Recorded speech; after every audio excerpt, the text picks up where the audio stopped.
sommes à Langley, en Colombie-Britannique, tout près de Vancouver. C'est ici que Gordon Blankstein relève un défi pour le moins ambitieux. Sur sa ferme, transformée en véritable arche de Noé, ce passionné s'est donné comme mission de sauver des espèces animales rares et menacées d'extinction.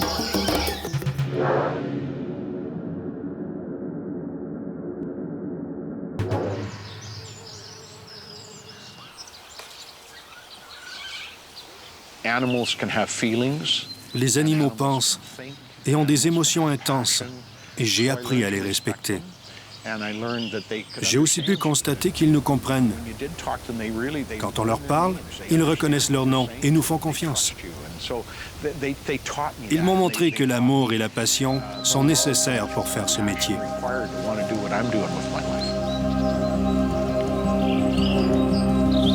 Dès son jeune âge, Gordon Blankstein soigne des animaux orphelins et les remet ensuite en liberté.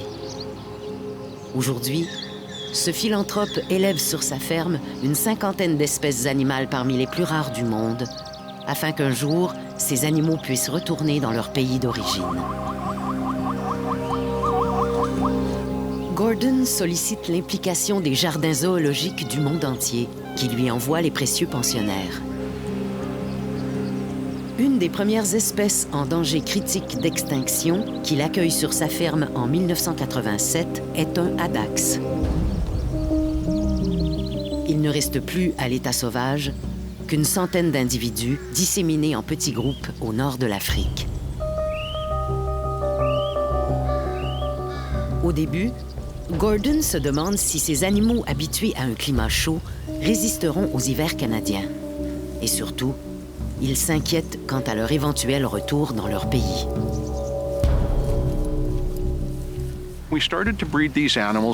Après avoir entrepris la reproduction de ces animaux, on a cherché des endroits où l'on pourrait les envoyer.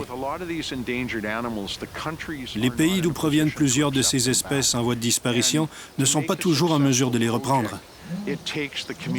Mais pour que ça fonctionne, il faut qu'on soit soutenu. Et il faut du temps et de l'argent pour mettre tout ça en place.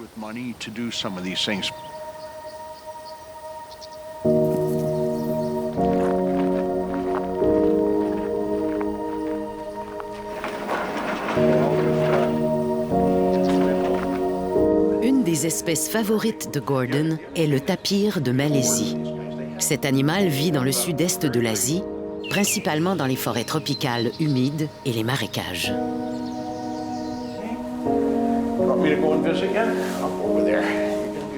Il est menacé par les activités humaines, telles les coupes forestières et la chasse. Good girl, come on. When are you gonna have your baby, sweetie? Come on, mama. Gordon se préoccupe de l'état de santé de sa protégée, qui attend son petit d'un jour à l'autre. Comme le tapir se reproduit difficilement en captivité, Gordon appréhende ce moment. You are a big baby. Yes, you are. Means you can have your baby pretty soon. Yes, it is. It's nice and warm. Is he moving? Can you feel him? Yeah. Oh, I know. I can feel it. Oh, it's not so much fun. No.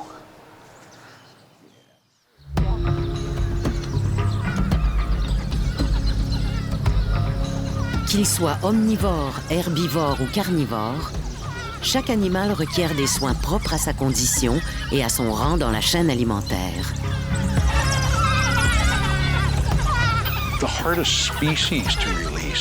Les prédateurs sont les animaux les plus difficiles à relâcher dans la nature. Plus que des marmottes sur l'île de Vancouver, par exemple. Quand on relâche des lycaons, ils doivent pouvoir chasser le gibier de grande taille. Plus l'espèce est complexe et intelligente, et plus c'est ardu.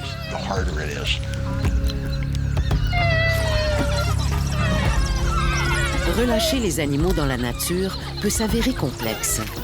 C'est le cas du lycaon, ce chien sauvage d'Afrique du Sud qui vit en meute bien organisée de 5 à 30 individus. C'est un des prédateurs les plus rares d'Afrique, qui chasse en groupe sur un territoire immense qui peut atteindre plus de 800 km².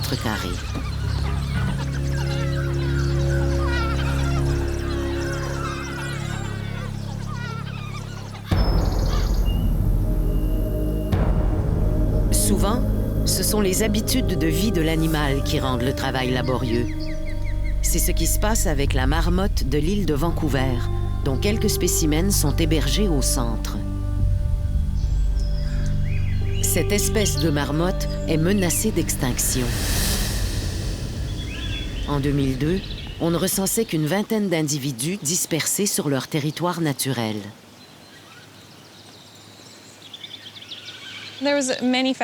Plusieurs facteurs ont contribué au déclin de la population de marmottes, notamment les coupes à blanc, qui les ont attirées alors qu'elles sont normalement dispersées. Après, elles sont restées dans ces zones où elles sont plus vulnérables. De plus, moins elles sont nombreuses, plus elles se dispersent. Elles ont alors du mal à trouver un partenaire pour assurer le maintien de la population.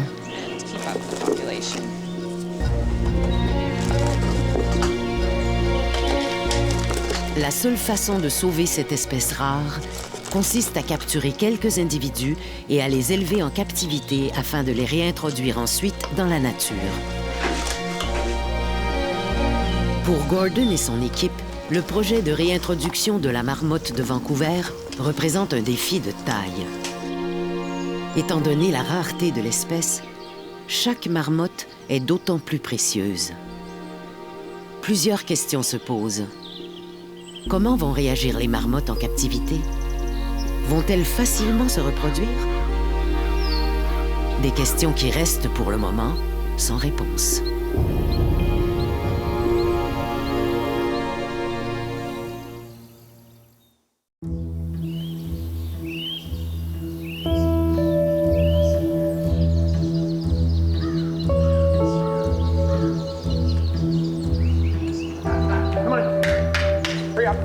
Au fil des ans, les addaxes se reproduisent avec succès. Les animaux semblent s'être très bien acclimatés. À tel point qu'aujourd'hui, Gordon Blankstein possède 2 hardes distinctes.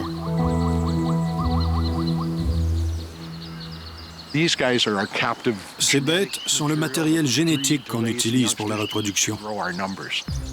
On a une autre harde d'addax, beaucoup plus sauvage, qu'on prépare en vue de relâcher dans la nature.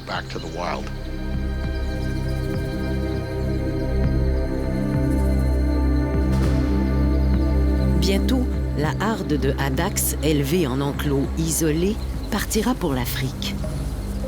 Ce moment tant attendu est l'aboutissement des efforts déployés par l'équipe du centre Mountain View.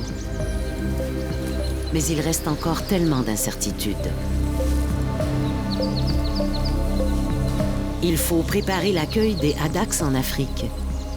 Gordon se demande comment ces animaux nés et élevés au Canada vont réagir au climat aride des déserts africains.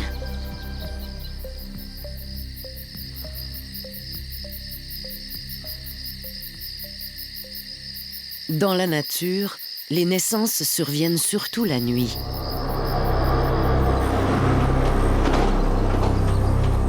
Et la nuit dernière n'a pas fait exception. Ce matin, Gordon et sa femme Yvonne vont rendre visite à la femelle tapir. Il y a eu des complications à la naissance du petit et il a fallu le réanimer.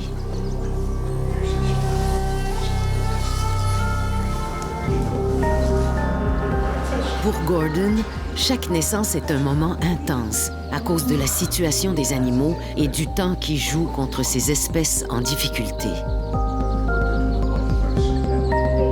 Pour le moment, le bébé semble en bonne santé, mais les prochains jours seront déterminants.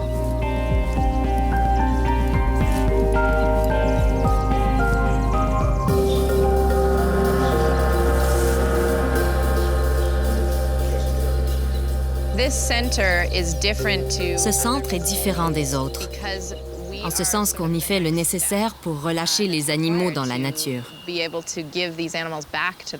Nous en assurons la reproduction avec l'objectif futur de les remettre en liberté.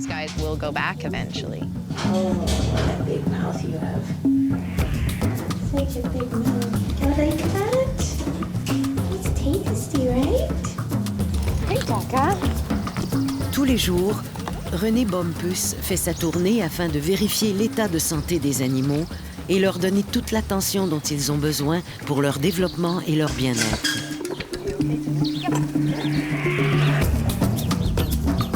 Cette expertise, Gordon Blankstein désire la partager avec d'autres communautés à travers le monde. Pour lui, ces acquis doivent contribuer à sauver le plus d'animaux possible. C'est pourquoi il collabore de plus en plus avec les pays d'où proviennent les animaux en difficulté. Hello, Jonah. Hi. Jonah Ratsimbazafi est biologiste à Madagascar. Il travaille avec Gordon à mettre en place un projet de réintroduction des lémuriens sur cette île située dans l'océan Indien. Quand M. Gordon était à Madagascar, nous avons parlé de la conservation des espèces menacées, en particulier les lémuriens, parce que ces animaux sont vraiment en danger. Sans la forêt, ils ne peuvent pas vivre. Et la dépendance de la population à cause de la pauvreté, les gens pratiquent les cultures sur brûlis et détruisent les forêts chaque année. Et actuellement, ces espèces sont sur le point d'éteindre.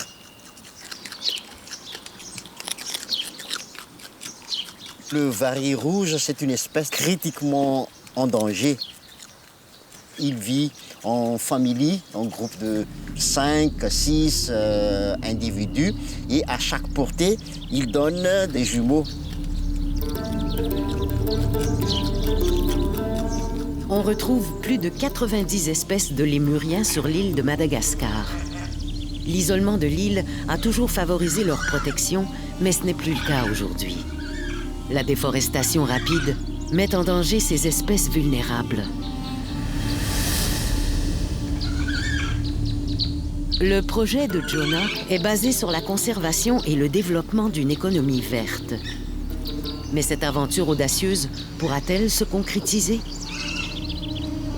Les écueils sont nombreux et c'est un projet à très long terme.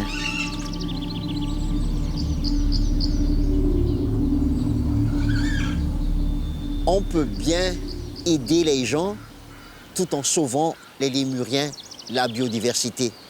On peut créer des alternatives, essayer de réduire la dépendance directe avec l'environnement, les ressources naturelles, les ressources forestières. Ça, c'est possible. On peut faire le développement sans détruire la forêt.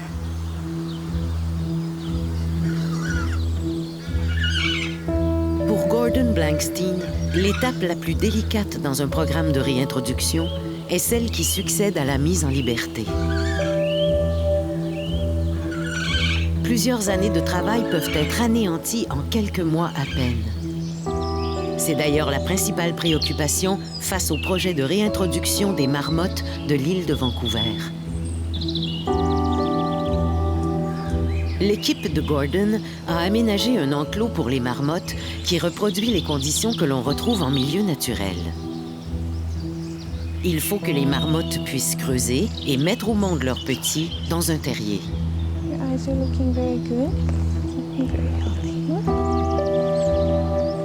L'élevage des marmottes en captivité se déroule bien, mais la relâche en nature est problématique. Comment garantir leur protection dans les habitats qu'elles fréquentaient avant leur déclin?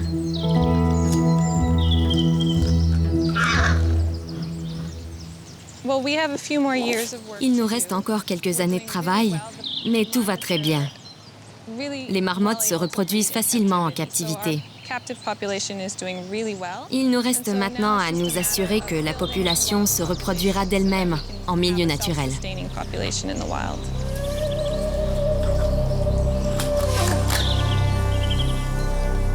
Plus d'une soixantaine de marmottes de l'île de Vancouver ont été relâchées dans 10 sites spécialement protégés. Gordon et son équipe sont très inquiets. Comment les marmottes vont-elles réagir dans leur milieu naturel? Vont-elles survivre aux conditions extrêmes des hautes montagnes? Autant de questions auxquelles seul le temps pourra répondre.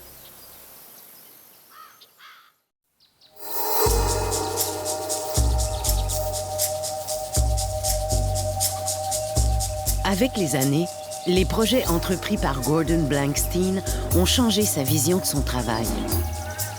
Il a compris que la réussite de la réintroduction d'une espèce est tributaire de l'implication de la communauté d'où proviennent les animaux.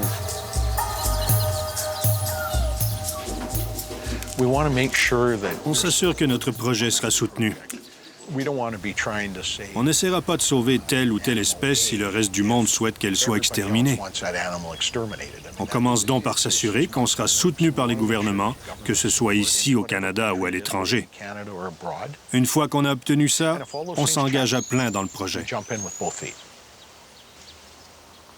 C'est ce qui s'est passé avec la harde de Adax qu'il a fallu transférer en Afrique.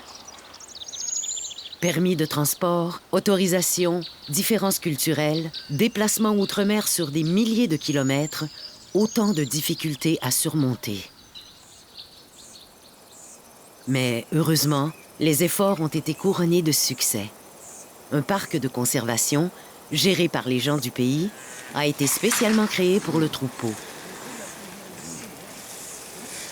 Présentement, la harde de Adax est en habitat de transition et sera bientôt relâchée.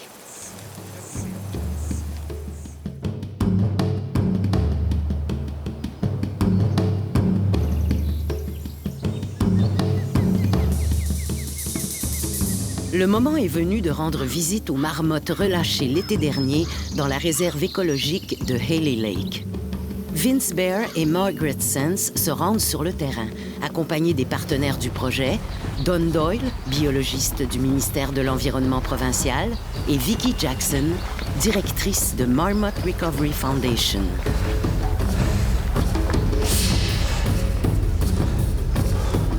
Le site où ont été relâchées les marmottes n'est pas facile d'accès.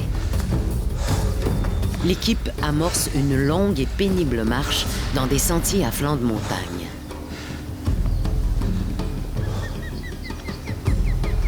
Après quelques heures de marche, le groupe arrive enfin sur les lieux.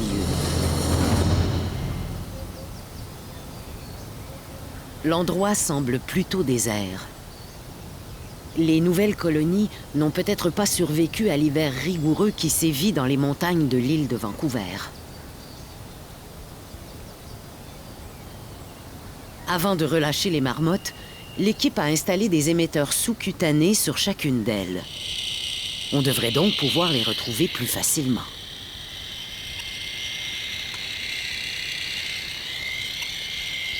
On détermine si elles sont mortes par leur température corporelle. Si c'est le cas, on essaie de déterminer si elles ont été tuées par un prédateur, un loup, un cougar ou un aigle. Aucun signe de vie des marmottes. L'équipe commence à s'inquiéter. Rien n'indique que les marmottes soient encore dans les parages. Où sont-elles? Ce silence laisse présager le pire.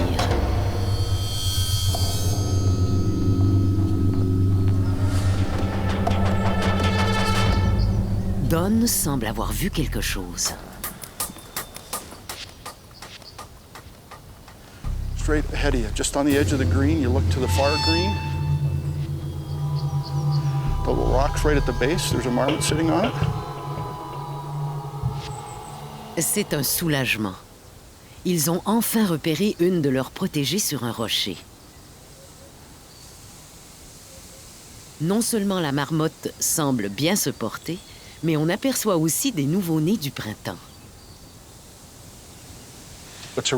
C'est un travail d'équipe, mais le taux de survie est bien réel.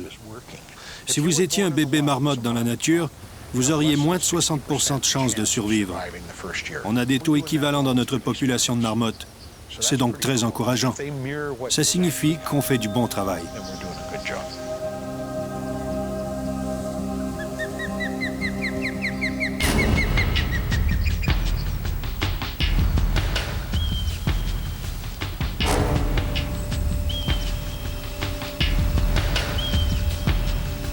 On entend leur sifflement. C'est leur signal d'alarme. La première chose qui indiquait qu'elles étaient en déclin, c'était l'absence de signaux d'alarme. Maintenant que la population s'accroît, on recommence à entendre des signaux à l'approche d'un prédateur. Elles ont plus d'yeux pour surveiller les alentours et plus d'endroits pour échapper aux aigles. On a relâché entre 150 et 160 marmottes. On voudrait atteindre le nombre de 300 ou 400. Ça prendra du temps. Mais je peux affirmer aujourd'hui qu'on va pouvoir sauver la marmotte de l'île de Vancouver et qu'elle pourra continuer de vivre dans son milieu naturel.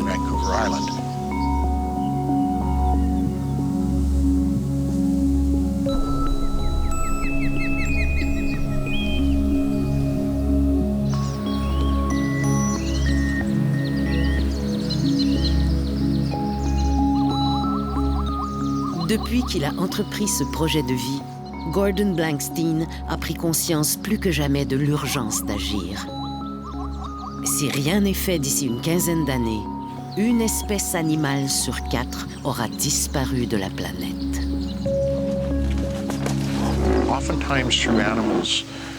Dans notre domaine, il est facile de voir des résultats. Je peux donner de l'argent pour sauver un enfant de la faim et ça changera sa vie du tout au tout. C'est indéniable. Mais ça ne changera pas le système politique et n'améliorera pas les conditions de vie dans son pays. Alors que si on y réintroduit des animaux, qu'on enseigne l'écotourisme à ses habitants et qu'on leur apporte autre chose que de l'aide militaire, on pourra améliorer leur vie. Et c'est ce que nous faisons à Mountain View. Ce sont les animaux qui entraînent des changements dans la vie des gens.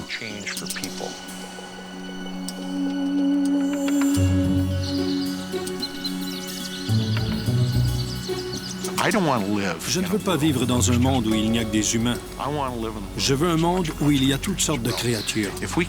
Si on peut améliorer leur sort, on rend notre monde meilleur.